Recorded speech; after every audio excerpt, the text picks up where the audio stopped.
Hey folks, welcome back to Eddie Draws. This week we're going to be tackling the Hunter, all the way from a reference sheet to a finished rendered illustration.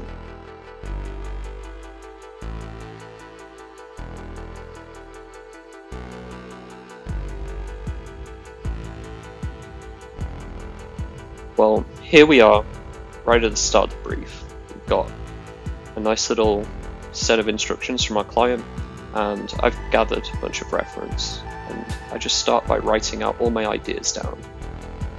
And the first thing I usually do when I'm creating a painting of a character is to decide on the pose. I think the pose is one of the most important parts of the character, what they're doing, how they hold themselves, who they are.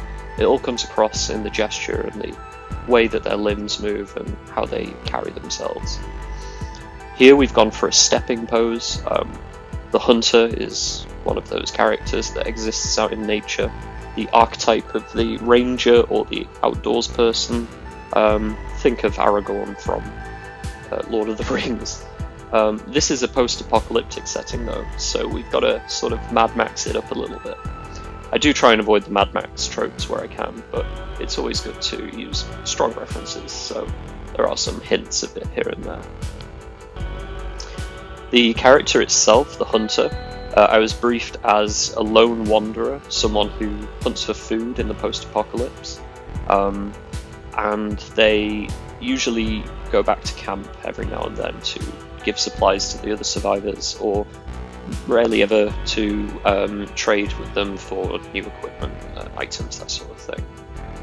I think the strongest reference I had in my mind was actually Rey from Star Wars Rogue One here.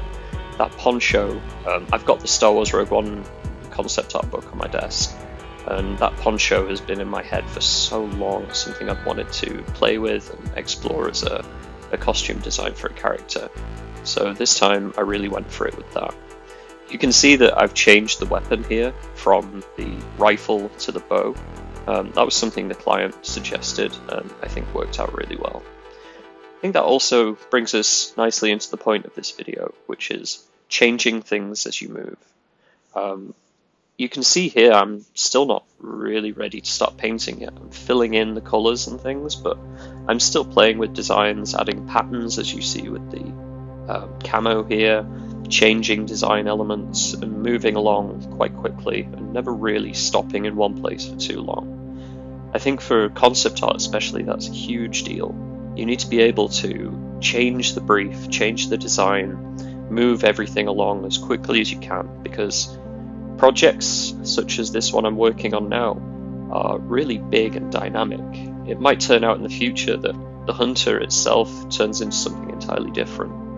And if I've spent 50 hours rendering her eyeball, I'm going to feel quite deflated that the entire design is going to have to change from that. So knowing how to change your design and how to make sure that things can be modified and altered all the way through the process is a really important part of this design tool. Now you can see here that I'm slowly starting to add more detail. I like to think of painting in this way as like moving in a spiral.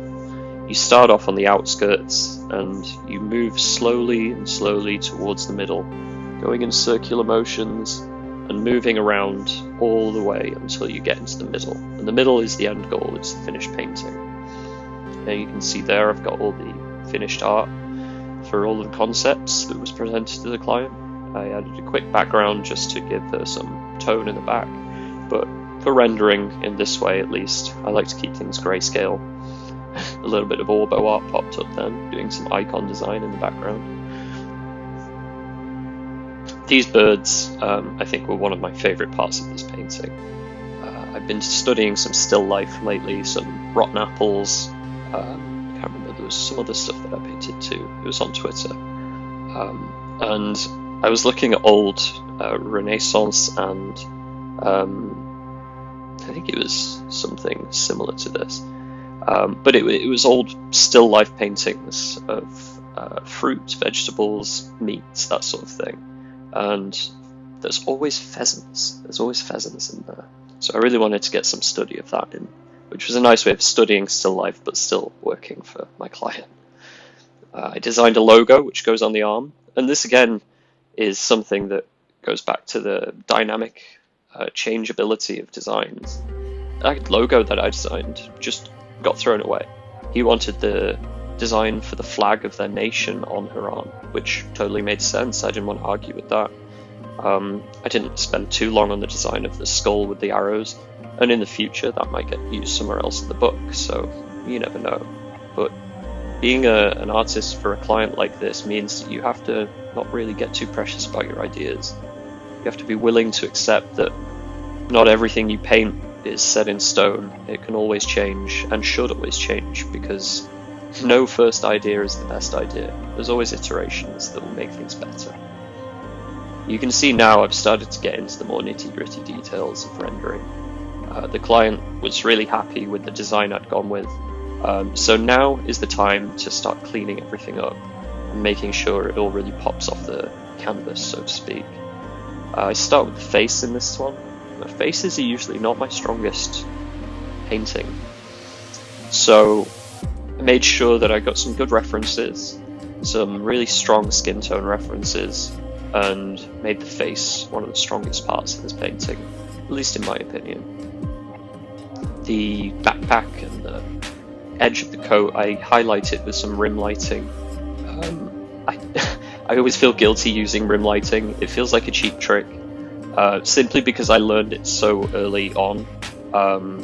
So for me it feels like something I should have dropped by now, like a bad habit, but it just works on everything. Everything I do, I just always add a little bit of rim lighting. It just really helps pop things off the page. For a single character art like this, it's never a problem, but when you start getting into bigger illustrations, then maybe it doesn't maybe make as much sense as it can do. So there we go, that's the Hunter. I really hope you enjoyed listening to me ramble on about changing paintings and the creative process again. I've got some new stuff coming up soon, so thanks for watching, and I'll see you all soon. If you want to help support me, then please consider becoming a patron. Tiers start at $1 a month, and from the lowest tier you get access to all my content, blog posts, and previous history. You can also access wallpapers and downloads. Thank you.